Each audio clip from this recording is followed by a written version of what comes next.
Oi, gente, tudo bem?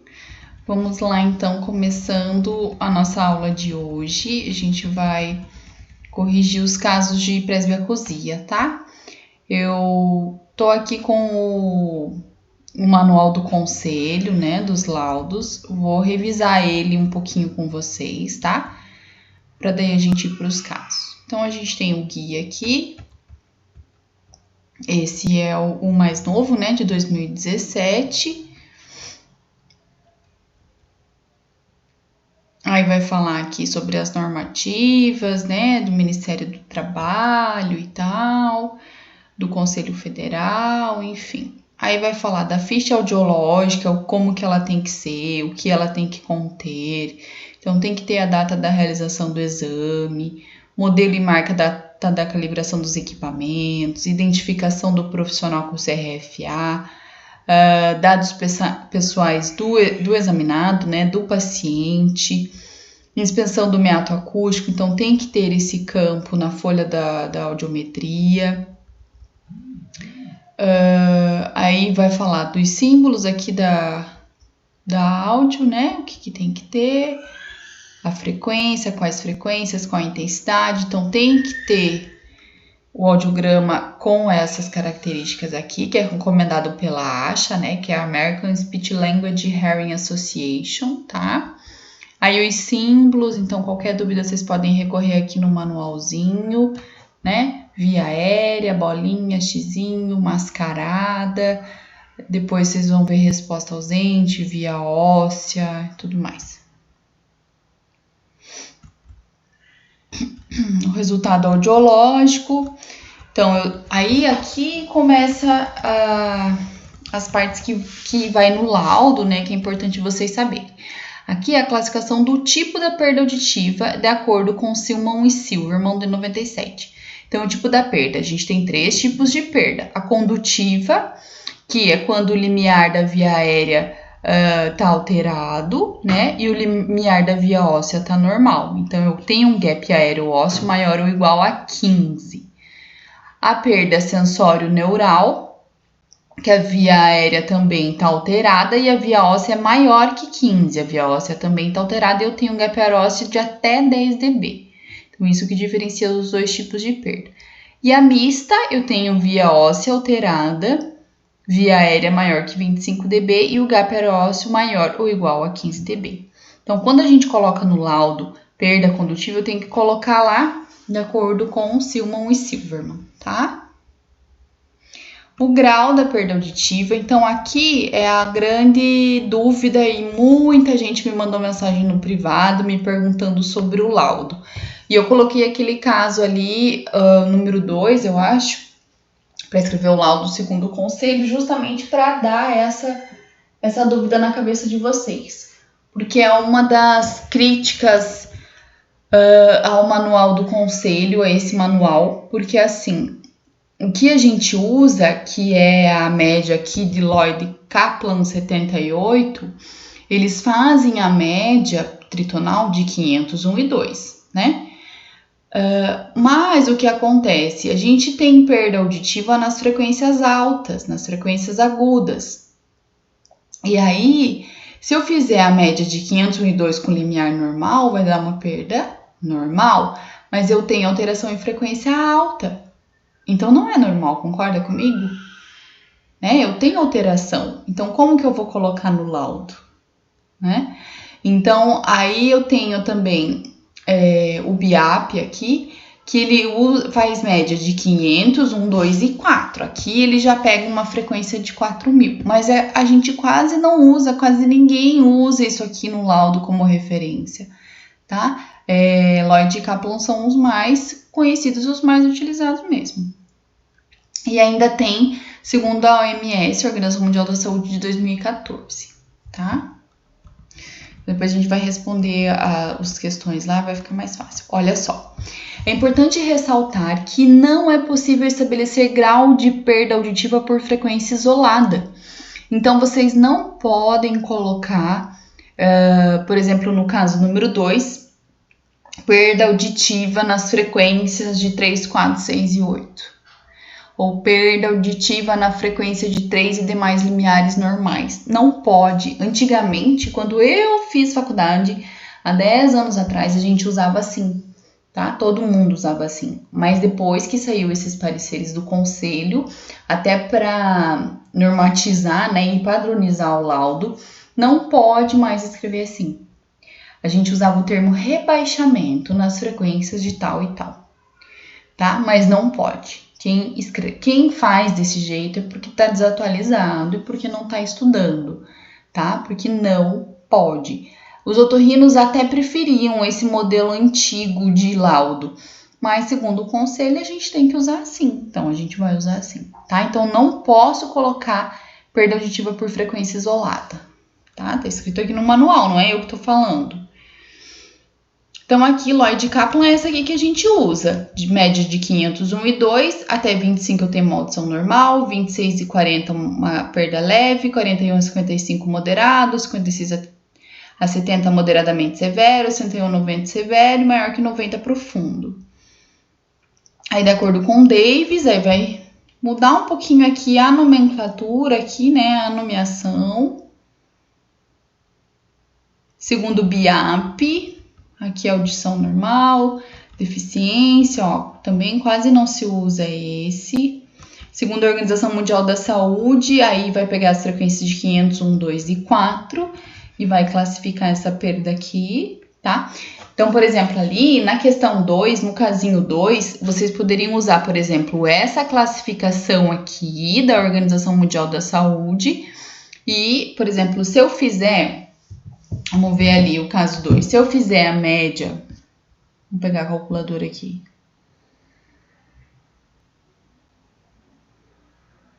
Cadê a calculadora, gente? Aqui.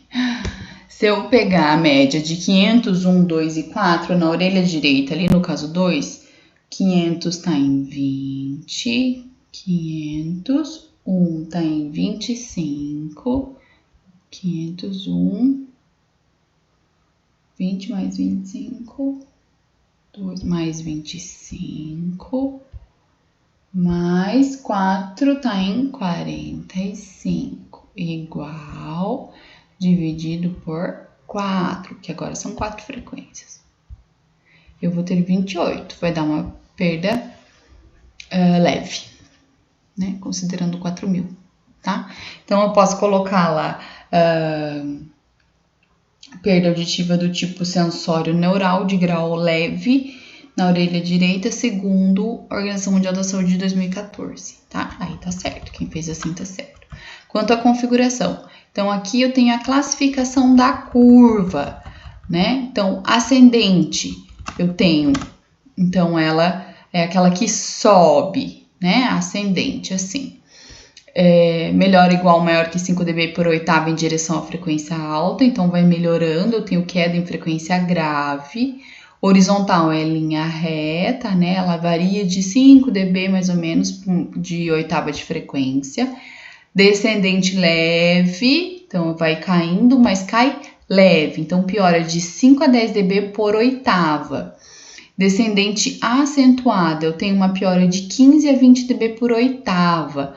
Eu não lembro se a gente comentou, eu acho que eu comentei na sala de vocês sobre a oitava. Vocês viram isso em bases físicas, provavelmente. Então, o que é uma oitava? Uma oitava, deixa eu voltar lá no nosso audiograma, que acho que fica mais fácil para vocês entenderem. Aqui. Então, aqui eu tenho o nosso audiograma. Uma oitava é quando dobra o valor. Então, aqui eu tenho um limiar de 10. Em 500 eu tenho de 20. Aqui é uma oitava, porque 250 vezes 2, 500.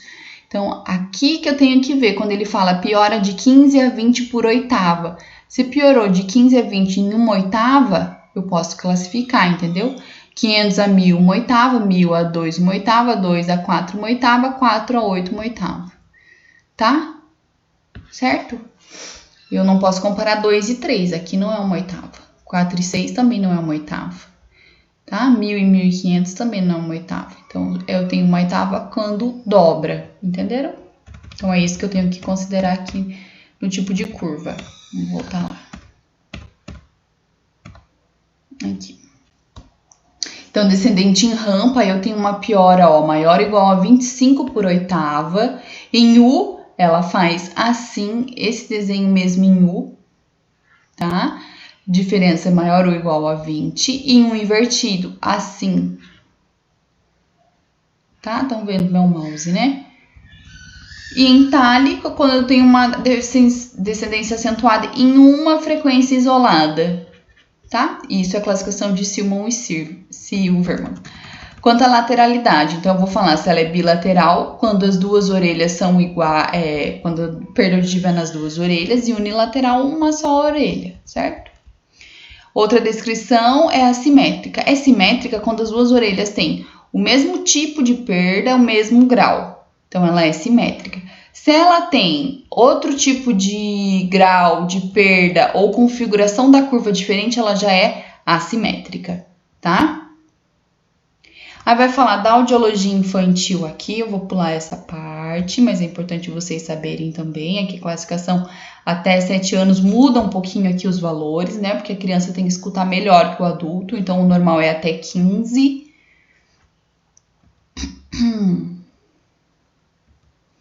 Logodiometria, aí esse aqui é importante também, a gente usa essa classificação aqui.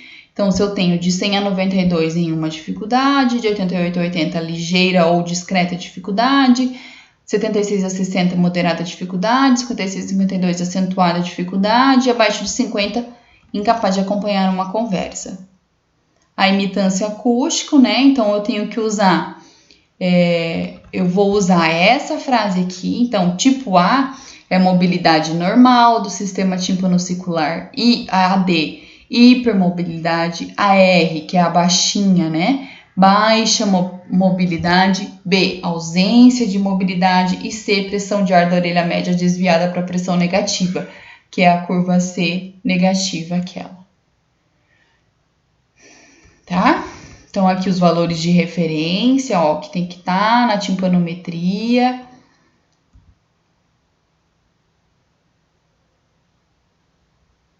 Ainda aqui o volume, segundo o Munhoz. Os reflexos, acho que vocês não viram ainda, né? Eu vou pular essa parte do reflexo. Aqui já foi.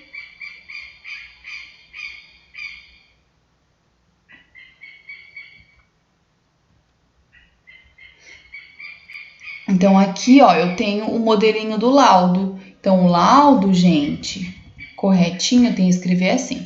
Se os limiares estão normal, tenho todos os limiares normaizinhos, o que eu vou escrever? Limiares auditivo dentro dos padrões de normalidade. Você pode escrever bilateral, né?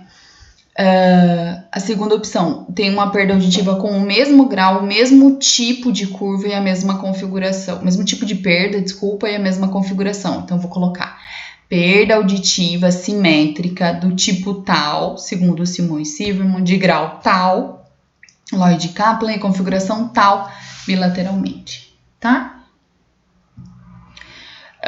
Ou perda auditiva assimétrica do tipo tal à direita e tal à esquerda, tá? Quando é diferente uma da outra, simétrica e assimétrica.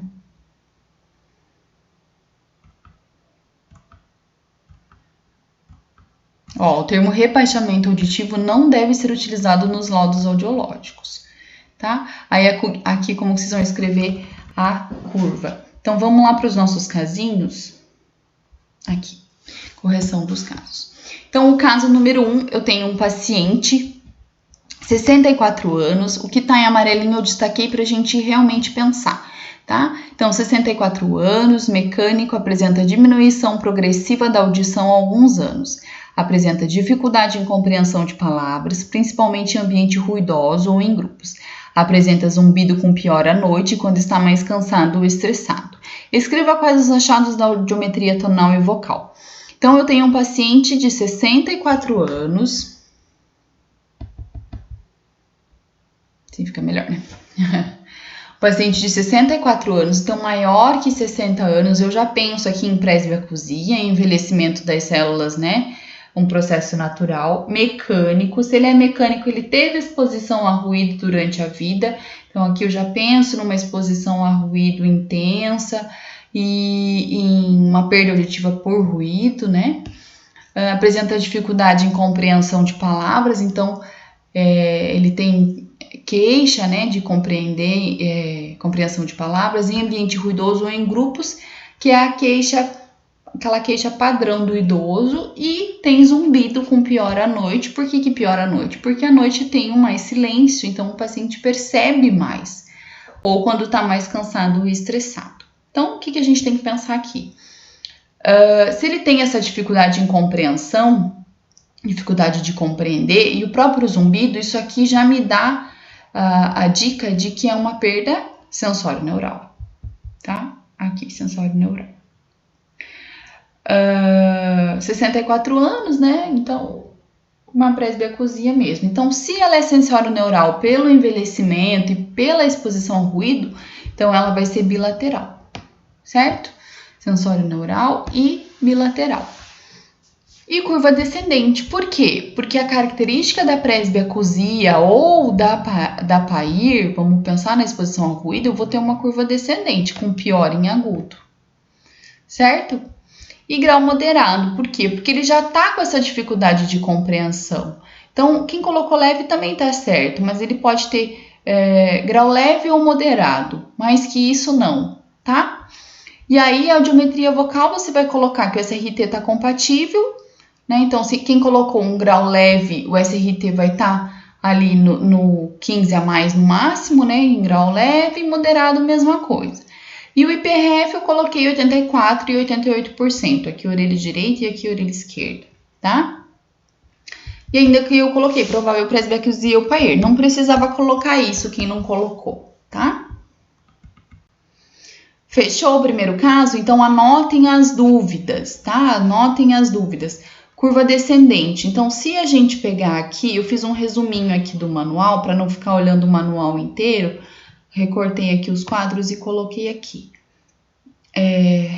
Curva descendente, a gente pode pensar numa descendente leve ou uma descendente acentuada, tá? Qualquer uma dessas aqui. Se eu colocar uma descendente em rampa, que piora mais que 25 por oitava de frequência, aí eu teria que dar uma piorada no meu IPRF, tá? Então, não só a minha resposta está certa, a resposta de vocês pode estar diferente, mas pode estar certa desde que vocês tenham feito assim, batendo os dados, né?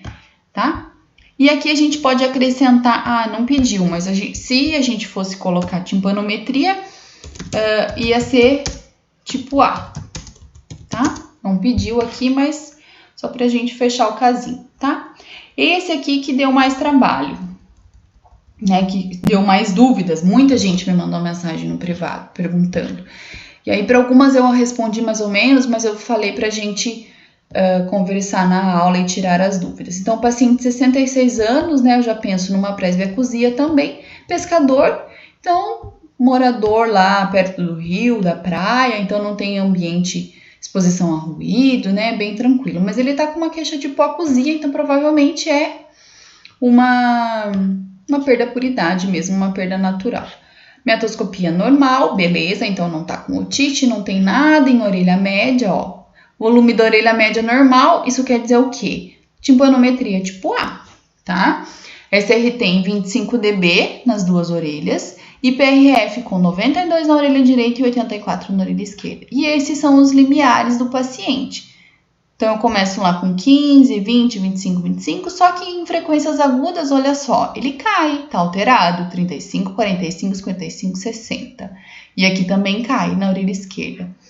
Via óssea, se a gente for olhar o gap aero-ósseo, ó, 20, 0, tá acoplado, então aqui é neuro, aqui diferença de 5 neuro, diferença de 5 neuro, então uma perda sensório-neural.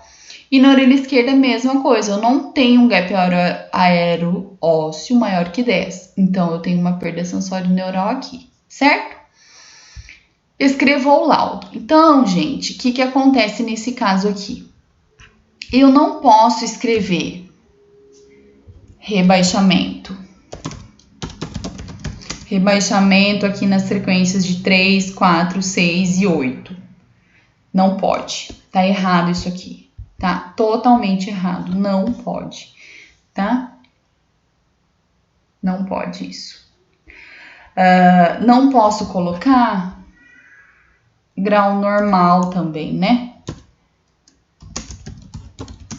Porque não tá normal, tá? Não tem como uma perna tá meio quebrada. Ou ela tá inteira quebrada ou ela não tá quebrada. Então, se a gente pensar assim, eu tenho aqui alteração em frequência aguda lá na ponta da cóclea, então aqui eu também não tem como eu separar. Tem uma alteração e pronto, né? Então, eu não posso escrever que tá com limiares normais aqui, tá? Se eu seguir, então, o que diz no manual do conselho, que é como a gente tem que fazer, se eu usar, então tá alterado a frequência, ó, 3, 4, 6 e 8 da via aérea na orelha direita, que é o que tá em amarelinho, e alterado a frequência de 3 e 4 na via óssea. Sem gap, então eu tenho uma perda sensório-neural na orelha direita. Orelha esquerda, mesma coisa, só vai mudar, não, mesmas frequências. Aqui que tá alterado só 4.000. Eu tenho uma perda sensório-neural também, tá? Então, aqui, como que vai ser o laudo?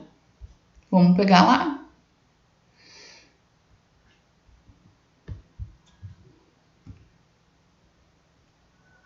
Aqui. Então, eu tenho o mesmo grau e mesmo... Ah, aqui a média, acho que eu não passei para vocês, vamos ver. Se eu fizer a média aqui, ó, vai dar média normal e média normal, né? X aqui é a média, tá? A média aqui vai dar 20, 501 e 2. E a média aqui vai dar 25, 501 e 2. Então, aqui, grau normal e grau normal. E aí, a gente entra na questão e na crítica, assim, grau normal, mas eu tenho perda. Você não tinha acabado de falar, prof, que se eu tenho alteração em frequência aguda, como que eu vou colocar normal? Sim, essa é a grande questão e a grande crítica ao manual do conselho. Então, eu não posso colocar grau normal, certo? Que eu tenho perda. Então, como que a gente pode escrever esse laudo aqui? Vamos pegar esse aqui, ó. É o mesmo grau, mesmo tipo e mesma configuração. Ó, tô pegando do conselho, certo?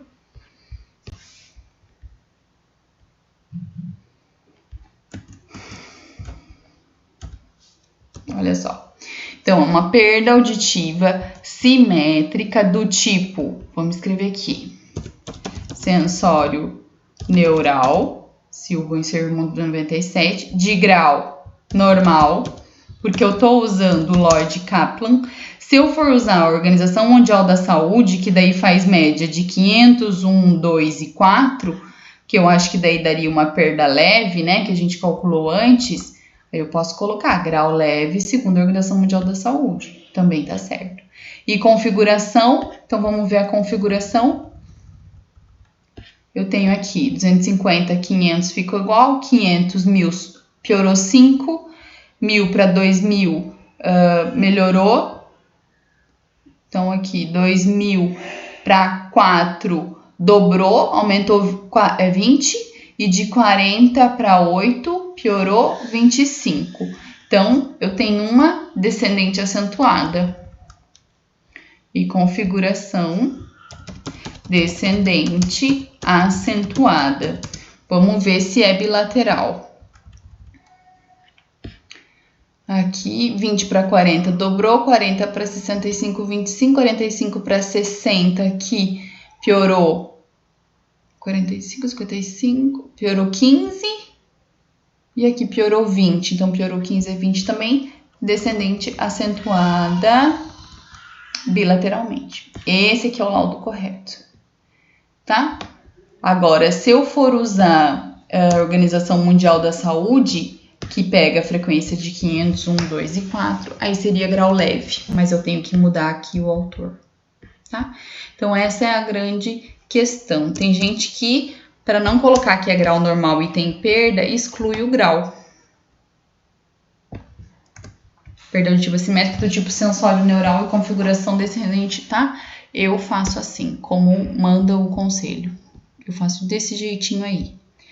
mas os otorrinos que eu trabalho, eles pedem para tirar o autor no meio do texto e eles pedem para eu colocar aqui embaixo, assim, segundo, classificação, de Lloyd Capra, Manual do Conselho de Fonoaudiologia, tá? Porque eu tenho essa liberdade, né, com eles, trabalho direto com o otorrino, então a gente consegue fazer desse jeito, mas quem presta exame, não tem contato direto com o médico, o ideal é que, né, siga certinho o manual, tá? E ainda, além de escrever aqui sobre audiometria, eu tenho que ver a minha audiometria vocal. Então, aqui eu tive 92 e 84. Então, eu vou usar lá o que diz no conselho. Cadê? Lá embaixo. Aqui. Quanto?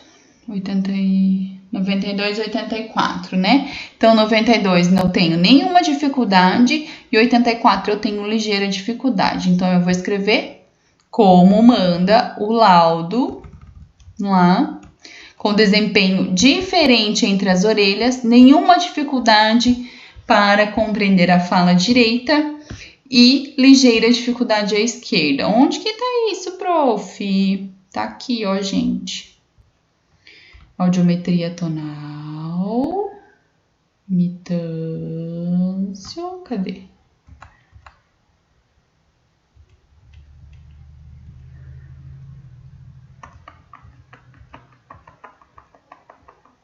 Flexo, orelha média, aqui.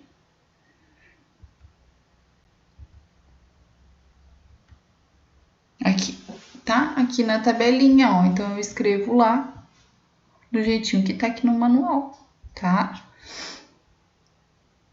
Muito bem. Caso 3, tudo bem? Caso 2? Gente, então, anotem as dúvidas para segunda a gente conversar, tá? Caso 3, então, eu tenho um paciente com 75 anos, presbiacusia, perda do tipo neurosensorial, de grau moderado, então a média é maior de 41 a 70, configuração descendente acentuada de novo, que é essa que piora de 15 a 20 dB por oitava de frequência, moderada dificuldade para compreender a fala.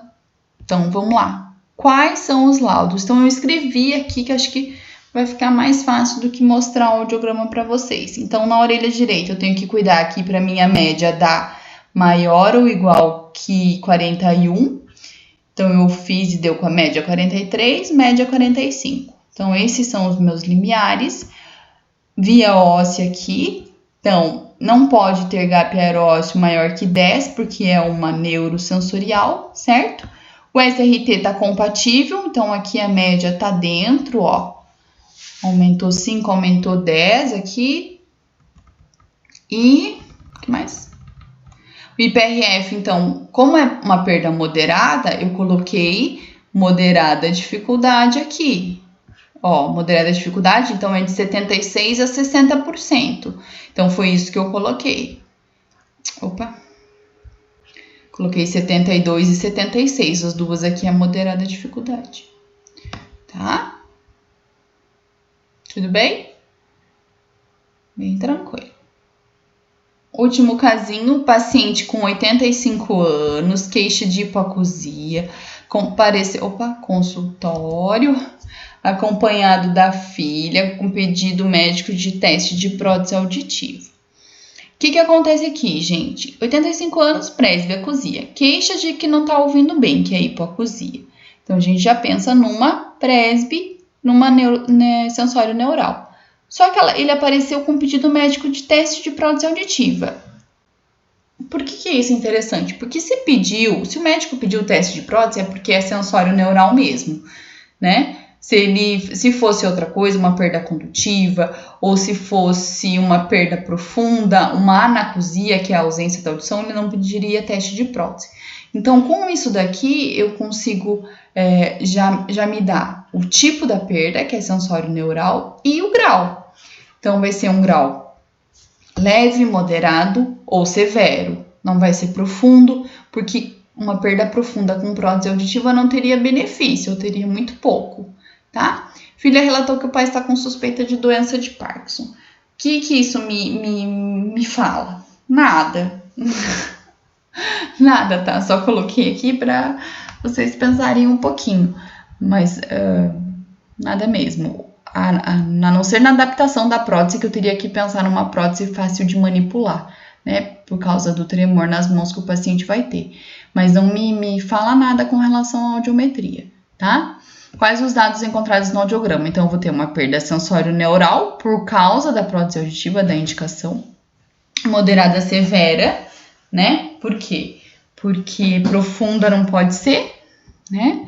IPRF compatível, então vai ter uma moderada acentuada dificuldade, moderada a acentuada dificuldade. SRT também compatível. Curva A, ele não pediu a temporometria, mas eu coloquei aqui, curva A, e esse paciente ainda pode ter o recrutamento de METs, quem assistiu a aula de presbiacusia, que é aquele desconforto, né, a som intenso que o idoso tem. Então, seria isso aqui, nesse casinho 4. Tá bom, gente? Então, está corrigido nossos casos. Eu olhei as respostas de vocês, teve muita gente que acertou, acho que estava bem tranquilo. Acho que esse casinho 2 deu bastante dúvida, né? Mas espero que eu tenha esclarecido aqui para vocês. E tem que seguir o manualzinho. O manualzinho agora é livro de cabeceira de vocês, tá? Provavelmente a prof. Daline vai passar mais, vocês vão mexer mais ainda no manual. Tá bom, gente? Tranquilo? Então, até segunda-feira, tá? Beijinho, beijinho. Bom final de semana para vocês. E corrijam os casos, porque vai cair casinho assim na prova, tá? Tchau, beijo.